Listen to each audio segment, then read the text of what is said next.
Your fingernails have been keeping a record of your heart. Here is how to read it. Stop what you are doing for just a moment. Hold up one of your hands and look at it. Not a quick glance. A real, deliberate look at your fingernails. Because in the next several minutes, I am going to show you something that the majority of people over 60 have never been told.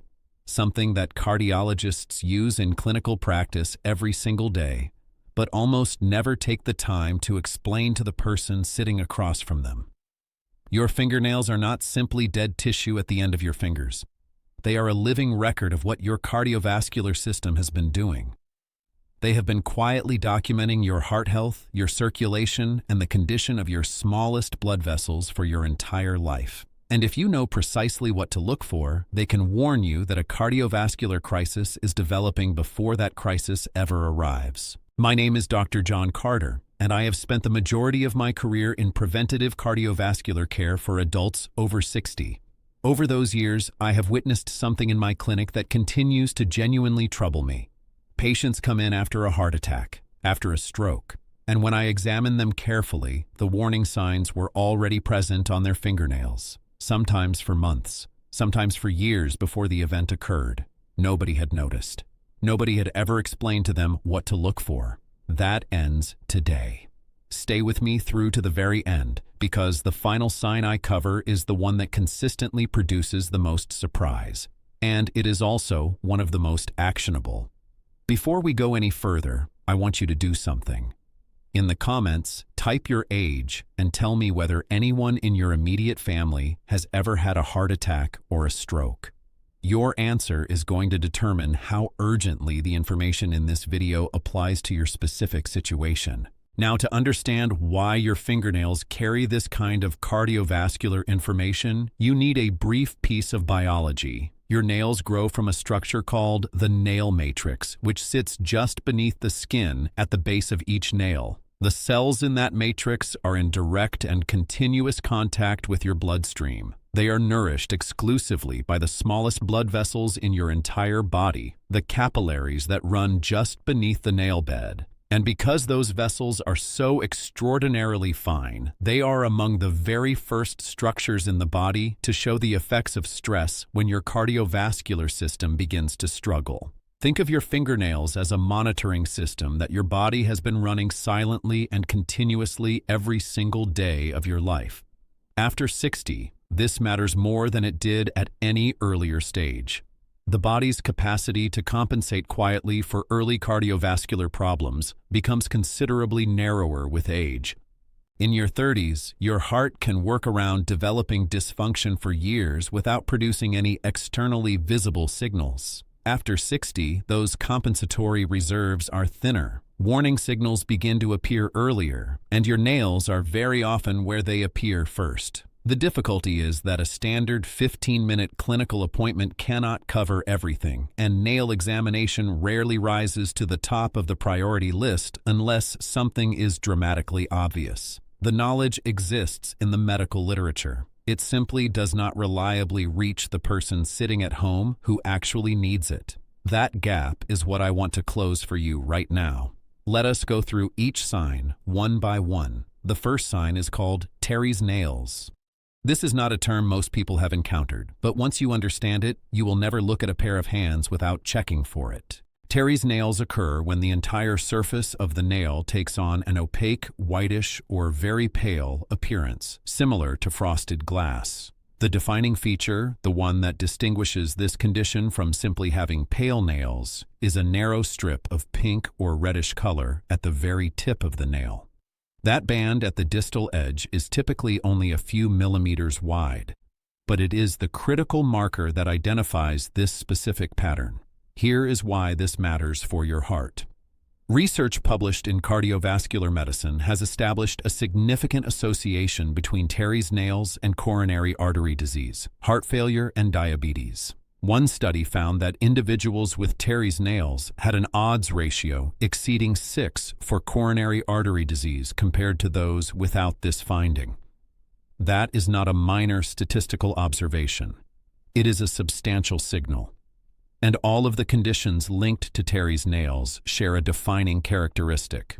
They develop slowly and silently over years before anything dramatic or obvious occurs. A patient I will call George came to see me at 71. He had no dramatic complaints. He felt reasonably well overall, though he had noticed he was somewhat more fatigued than usual, which he attributed to age.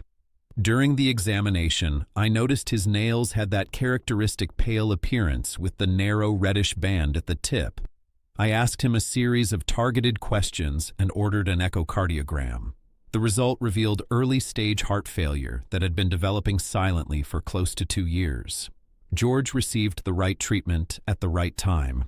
His nails were the doorway that opened that conversation. Without them, the diagnosis might not have come until things were considerably more advanced. The second sign is called Lindsay's nails. This one has a very particular visual pattern that you will recognize immediately once you know what to look for. Lindsay's nails are sometimes described clinically as half and half nails because the nail is clearly divided into 2 distinct zones. The portion of the nail closest to the cuticle is white or very pale. The portion closest to the tip is a brownish-red color. The boundary between the 2 zones is typically sharp and well-defined, not a gradual transition. Lindsay's nails have been associated in clinical research with heart failure and with liver cirrhosis, and they tend to appear after the body has been under sustained circulatory stress over an extended period.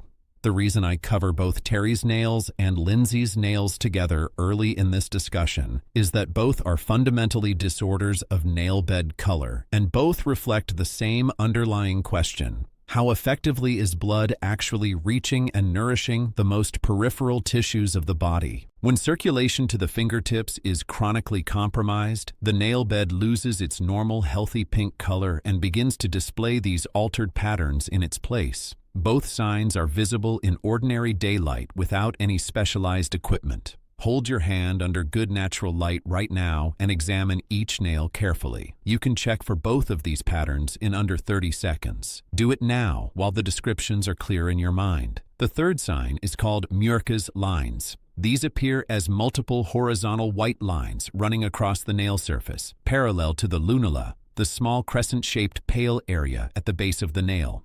The critical distinguishing feature of Muirche's lines is that they are a visual finding only. When you run your fingertip across the nail surface, you cannot feel them. They do not produce any texture or elevation.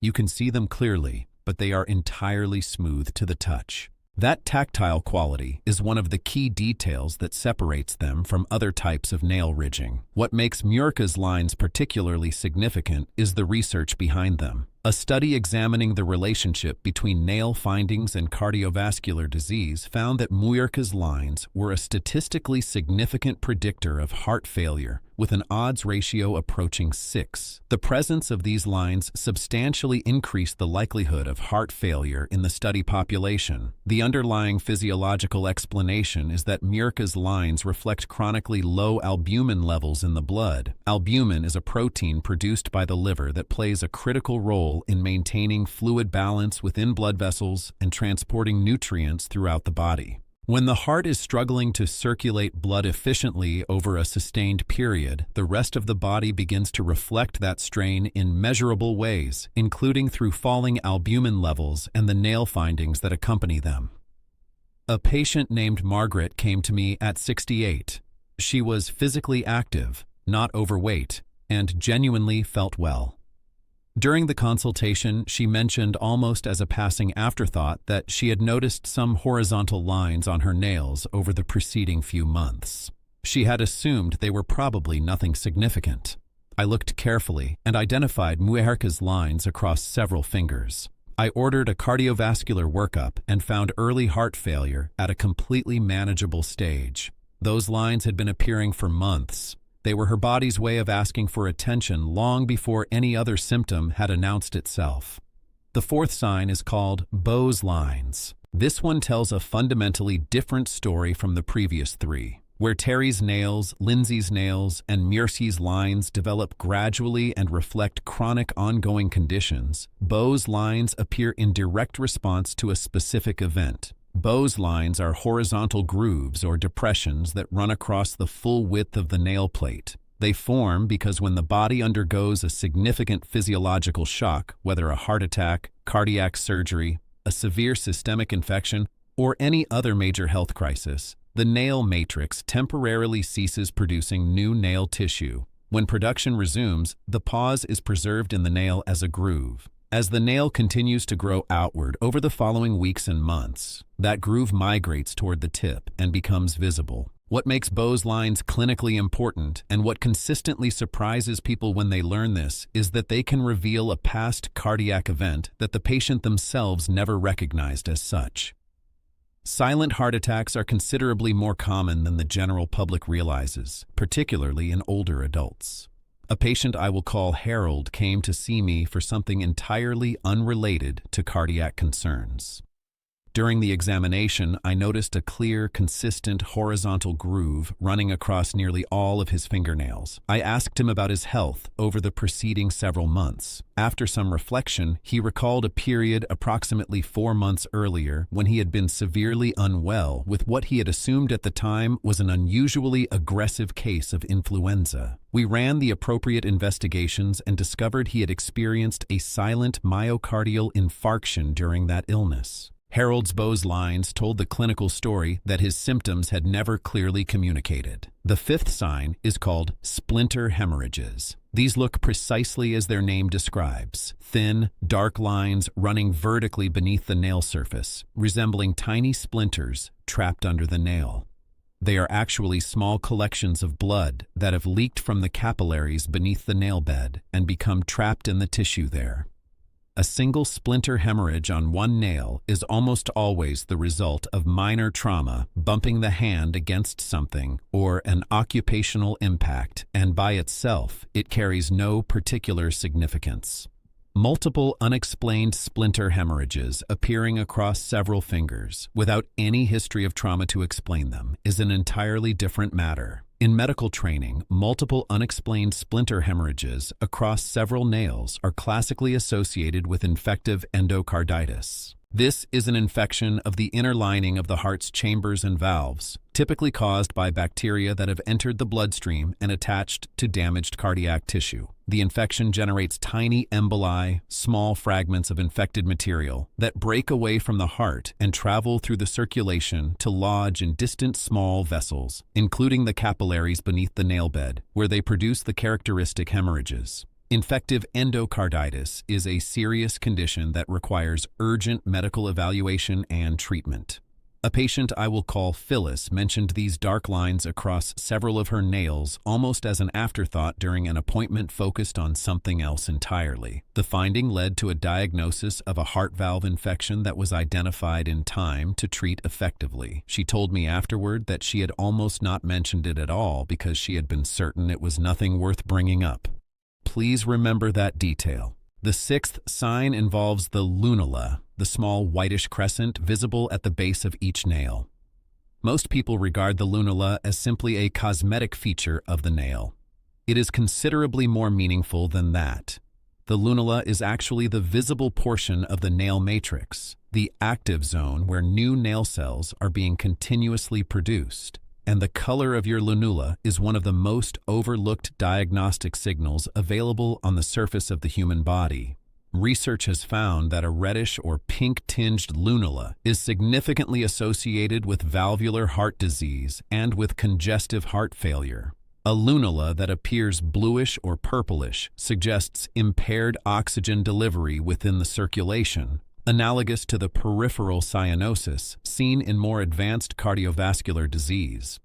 A lunula that has faded to near invisibility or become markedly pale is frequently a sign of anemia, and anemia places direct and compounding strain on the cardiovascular system. An anemic heart must work substantially harder to compensate for the reduced oxygen-carrying capacity in the blood, increasing myocardial workload and accelerating cardiovascular deterioration over time. All three of these lunula color changes deserve clinical attention. I want to tell you about a patient named Dorothy, who was 74 years old when her daughter, who happened to be a nurse, noticed during a family visit that the crescent-shaped lunulae on Dorothy's nails had nearly disappeared entirely. Dorothy herself had not registered the change.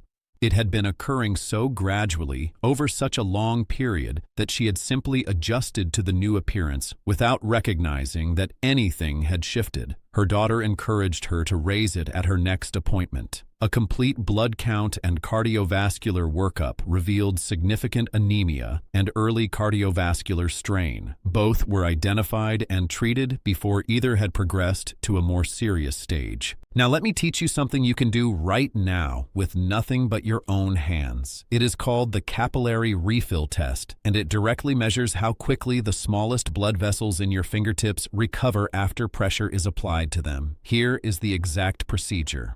Hold one hand at the level of your heart. Use the thumb of your opposite hand to press firmly on one of your fingernails for approximately 2 seconds. Watch as the nail bed blanches, turning pale or white as the blood is pressed out of the underlying capillaries. Then release the pressure entirely and begin counting quietly. In a healthy adult with good peripheral circulation, the pink color returns to the nail bed in under 2 seconds. The vessels refill almost immediately. If the color takes 3 seconds or longer to return, and you observe the same slow refill result when you test 3 or 4 different fingers on both hands, that is a meaningful clinical finding. It indicates that your microvascular circulation, the function of the smallest blood vessels throughout your body, is sluggish. Research has linked persistently slow capillary refill in older adults to reduced cardiac output, undiagnosed atrial fibrillation, and elevated stroke risk. Perform this test right now before you finish this video. Do it in a warm room with warm hands. Cold temperature causes peripheral vasoconstriction that will distort the result and make refill times appear slower than they actually are under normal conditions. A patient named Walter performed this test one evening after learning about it from a colleague. He pressed on his index finger, released, and counted nearly 5 seconds before the color returned. He tested his thumb, then his middle finger, then the same fingers on his opposite hand. Every test produced the same slow result. He contacted my office the following morning and described precisely what he had observed. A complete workup revealed undiagnosed atrial fibrillation, one of the most prevalent and dangerous causes of stroke in adults over 60. He was placed on appropriate treatment, and based on everything we know from current cardiology literature, that call almost certainly prevented a major stroke within the following year. Walter had no other symptoms at the time. No chest pain, no palpitations he had noticed, no shortness of breath. His fingernails were the only external indicator that something was wrong. Now, let me give you a clear and practical framework for putting all of this into use. Begin today. Not at your next scheduled appointment. Not next week. Today. Take both hands to a window in good natural daylight. Working through each nail systematically, one at a time, examine the following. The overall color of the nail bed. Look for any bluish, purplish, or unexplained pallor. The distal tip of each nail. Look for that narrow reddish or pink band that characterizes Terry's nails. The nail surface for horizontal white lines that you can see but cannot feel when you run a fingertip across them. That is Mirka's lines. The nail plate for any deep horizontal grooves or depressions running across the full width of the nail. That is Beau's lines. Beneath the nail surface for any thin, dark vertical lines that appeared without any trauma or impact to explain them. That is splinter hemorrhages. And the base of each nail for the lunula. Note its color and whether it appears significantly faded, reddish, or bluish. Then perform the capillary refill test on at least 3 fingers from each hand and count the seconds honestly and carefully. Write down what you observe. This step is more important than most people initially appreciate. These changes develop slowly over weeks and months, and human memory is notoriously unreliable when it comes to tracking gradual visual changes over extended periods. Take a photograph of both hands today in good natural daylight. That image gives you something concrete and objective to compare against 6 months from now. Visual documentation removes the uncertainty from the comparison. Here is the practical guidance for acting on what you find. If you observe one of these signs, note it and raise it at your next routine appointment. Describe specifically what you observed and ask your physician to take a look. If you observe 2 or more of these signs occurring together, do not wait for a scheduled annual checkup. Contact your physician's office this week. Describe what you found clearly and ask whether you should be seen sooner rather than at your next routine visit. One final and important point before I close. Please do not use any of this information to diagnose yourself. That is not the purpose of what I have shared with you today, and attempting to self-diagnose will not serve you well. What these nail signs provide is a specific, evidence-based reason to initiate a targeted and informed conversation with your doctor. The complete clinical picture, your full medical history, your current medications, your other symptoms, and the results of appropriate investigations is what produces an accurate diagnosis and a sound treatment plan. Your role is not to arrive at a diagnosis on your own. Your role is to notice, to document carefully, and to speak up clearly. That combination is the part most people never complete, and it is the part that makes all the difference. Your fingernails have been positioned at the end of your hands your entire life. Every day, without any instruction or awareness on your part, they have been recording information about how your blood is moving, how efficiently your heart is working, and what your smallest blood vessels are doing at the most peripheral reaches of your circulation. The only thing that was missing was someone explaining to you how to read what they have been recording. You now have that knowledge. Use it. Share this with someone you care about, because the next person who watches this may be the person who notices something on their own hands tonight and makes a call that changes the outcome of their life. This is Dr. John Carter. I will see you in the next one.